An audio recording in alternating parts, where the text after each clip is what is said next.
Shalom Pak Bambang, saya mau izin bertanya. Kemana Yesus umur 12 sampai 30 tahun? Mohon pencerahannya. Yesus itu orang Yahudi. Galatia pasal 4 dan 4 jelas mengatakan setelah genap waktunya Allah telah mengutus putranya yang lahir dari seorang perempuan dan taat pada hukum Taurat. Nah, taat pada hukum Taurat itu artinya apa? Yesus datang melakukan Taurat untuk menggenapi Taurat. Sebagai anak orang Yahudi yang menggenapi Taurat, tentu Yesus mengalami usia-usia yang penting dalam pendidikan sistem Yahudi pada zaman itu. Kenapa kita banyak mencatat umur 8 hari? Karena umur 8 hari itu usia penyunatan, yaitu Brit Milah. Ya, makanya dicatat umur 8 hari karena dia disunat. Orang Yahudi itu diberi nama pada hari ke-8. Perhatikan, apa gereja tidak melestarikan itu? Siapa bilang nggak melestarikan? Karena Anda tidak tahu saja. Yesus itu lahir tanggal 25 Desember. Ya, tahun 749 setelah berdirinya kota Roma. Itu konversi kalender Julian yang kemudian dilanjutkan Gregorian dari penetapan abad kedua tahun 189, aslinya tertulis dalam Koptik di Didaskalia Apostolorum. Tapi kenapa Yesus lahir tanggal 25 Desember kok tahun barunya 1 Januari? Kenapa? Karena permulaan hari itu dihitung dari 8 hari. Itulah saat penyunatannya Yesus. Makanya kalau di gereja ortodok 1 Januari yang dikenal dalam kalender Julian itu adalah hari sunatnya Yesus. Brit Milah tadi. Itu diperingati. Nah, hitung 25, 26, 27, 28, 29, 31, 1, 8 hari. Ngitungnya bukan seperti kita. Kalau dihitung kan kita ini kan 3 hari, 3 malam dihitung 24 jam. Tidak. Tanggal 25 dihitung 1, 26 dihitung 1. Akhirnya jatuhnya 8 hari tanggal 1 Januari. Terus kedua, kenapa Yesus umur 12 tahun? Diceritakan karena itu usia bar mitzvah. Bar mitzvah itu usia di mana anak seorang Yahudi saat itu menerima hukum Taurat.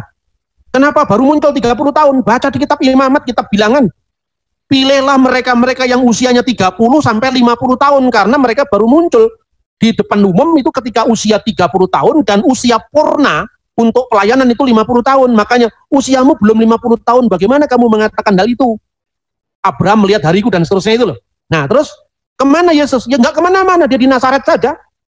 Kenapa? Alasannya banyak. Pertama, metode pendidikan Yahudi itu disebut pertama Bet Sefer. Bet Sefer itu namanya rumah kitab. Itu mirip kalau orang Islam ngaji. Usia 6 tahun, 5 atau 6 tahun itu mulai diajari Alef, Bet, Gimel, Dalet itu seperti orang Islam. Alif, Ba, Ta, Sa, Jim, Ha, Ho, Dal, Za, Ro, Za itu mulai usia 5 tahunan. Kan gitu kan?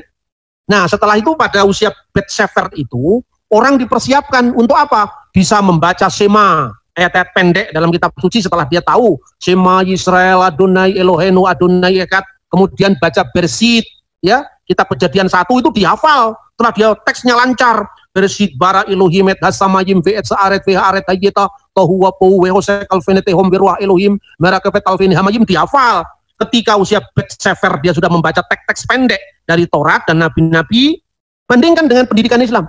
Usia seperti itu anak sudah mulai baca turutan, ayat pendek, juz amma, inna a'toina kal kausar fasholli li rabbika wankar inna saniyaka wal abtar, Shema Yisrael, Adonai Elohenu, Adonai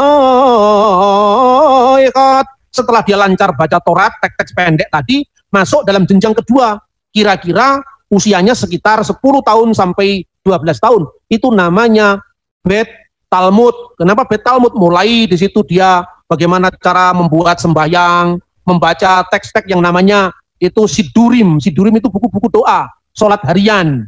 Itu yang dilanjutkan dengan gereja ortodok dengan yang namanya sholat 7 waktu. Itu meneruskan tradisi Sidurim, ya. Makanya di dalam gereja Koptik, gereja Syria itu ada Tuhfatur Ruqyah fi sholati fardiyah, jam-jam sholat yang difardukan. Itu bukan dari Islam, itu dari gereja ortodok. Nah, setelah Talmud itu untuk mempersiapkan dia usia 12 atau 13 tahun dia bar mitzvah, lalu masuk di Bet Midras. Setelah Bet Midras dia belajar, lalu usia 30 tahun baru dia boleh mengajar. Purnanya orang dianggap matang secara rohani umur 50 tahun. Gitu loh.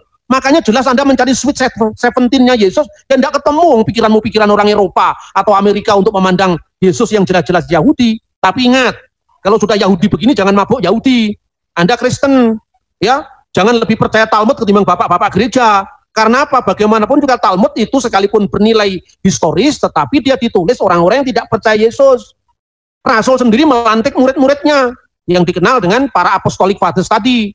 Seperti misalnya Petrus melantik muridnya Ignatius dari Antioquia dan Evodius. Petrus melantik yang namanya Linus di Roma. Andreas melantik orang di Konstantinopel. Itu punya kesinambungan sejarah yang disebut khilafah rasuliyah atau suksesio apostolik. Ini metode pembuktian bahwa ajaran yang diberikan Konsili Nikea, Konstantinopel, Efesus, dan seterusnya tidak berbeda dengan apa yang diajarkan Ignatius dari Antioquia. Ignatius tidak berbeda dengan diajarkan Rasul Petrus dan seterusnya. Jadi itu, maka saya berikan peringatan, jangan kemudian kita ini lebih percaya pada sumber Talmud ketimbang bapak-bapak gereja. Akibatnya apa? Kristennya mogol. Mogol itu apa? Kristen tidak Kristen, Yahudi nggak diakui. Kan itu kan? Nah, seperti zaman dulu londo burung, Jawa tanggung. Jawa wis ra iso nembang, londo ra diakoni karena orang gawe sepatu. Ini yang terjadi pada zaman kekristenan yang kehilangan identitas karena kita tidak yakin dengan keyakinan kita sendiri, itu satu. Kedua, terjadi pergeseran ketika Bait Allah hancur. Tahun berapa? Tahun 70 Masehi, tepatnya tanggal 5 Agustus. Kira-kira jam 4 sore ruangan Bait Allah itu terbakar dan dicatat di mana? Di Yosefus, sejarah kuno bangsa Yahudi. Dicatat di mana lagi? Di dokumen yang namanya adalah Megillot Ta'anit, gulungan puasa. Sampai tanggalnya, bulannya, jamnya itu ditulis loh. Secara rinci. Makanya kok Anda ini berpikirlah historis itu rugi sendiri gitu loh. Nah ini yang saya sampaikan. Maka sejak abad kedua awal abad pertama akhir ini muncullah konsili Yahudi di Yamnia. Sejak saat itu kekristenan ditolak.